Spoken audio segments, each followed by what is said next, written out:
இந்த காங்கிரஸ் திமுக கூட்டணி இருக்கே, அதுல காங்கிரஸ் மட்டுமே 5-6 முறைக்கு மேல இங்க ஆட்சியில இருந்தாங்க. அந்த கூட்டணியில இருந்த ஒரு தலைவர் மக்களை மட்டும் ஏமாத்தல, அவங்களோட தலைவரையே வெட்ட வெளிச்சமா எப்படி ஏமாத்தினார்னு உலகமே பார்த்து கை கட்டி சிரிச்சது. அதுக்கப்புறம் அந்த கட்சி இங்க எந்த நிலைமையில இருக்குன்னு உங்க எல்லாருக்குமே தெரியும். திமுகவும் 2-3 முறைக்கு மேல ஆட்சியில இருந்தாங்க.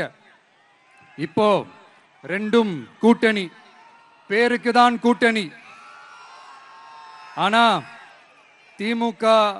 திமுகவும் காங்கிரசும் கூட்டணின்னு சொல்லிக்கிட்டே சில தொகுதிகளில் ஒருத்தரை எதிர்த்து நிற்கிறாங்க.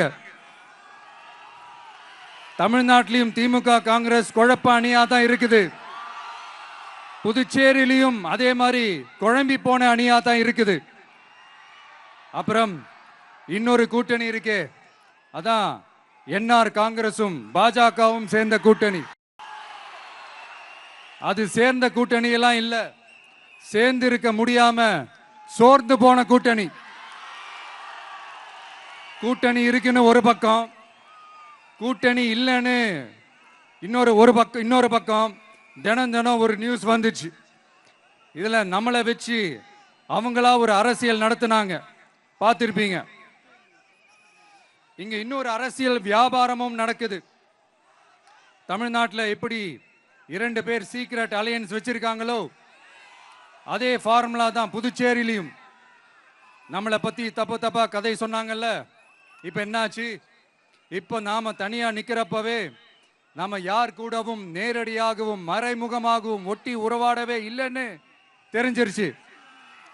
நாம அப்படிதாங்க, சும்மா தில்லா கெத்தா கட்ஸா மக்களை நம்பி வா பார்த்துக்கலான்ற கேட்டகரி தான். நாம நம்ம மக்கள் பக்கம் நிக்கிறோம், நம்ம மக்கள் நம்ம பக்கம் நிக்கிறாங்க. அப்படி இல்லாம யாரு எப்போ யார் முதுகுல குத்துவாங்கன்னு பயத்தோடவே சுத்துனா அந்த கூட்டணி ஒர்க் அவுட்டே ஆகாது, ஃபுல்லா வாஷ் அவுட் தான் ஆகும்.